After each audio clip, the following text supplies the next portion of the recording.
Guys, these past few days, I've been so busy talaga. Like, lahat ng school works, deadlines sa mga contents ko, sabay-sabay lahat. Kaya I really end up sleeping very late. Like, literal na morning na talaga ako natutulog, guys. Kasi pag uwi ko galing school, rest muna ako ng konti and then I'll proceed to my school works. Tapos, gawa na naman ng contents.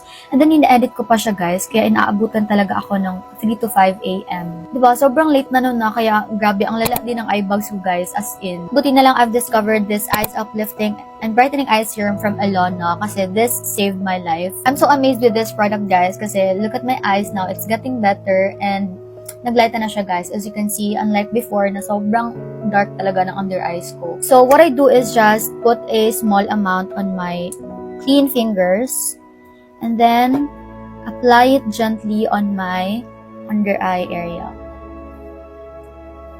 Guys, this is so hydrating since it has hyaluronic acid and it claims that it can provide you a 72-hour hydration. This can also brighten your under eyes since it's enriched with licorice extract and can improve skin firmness as well. So if you're like me na mahilig magpuyat but still wants to look fresh and avoid that dark under eyes, girl, you need to have this.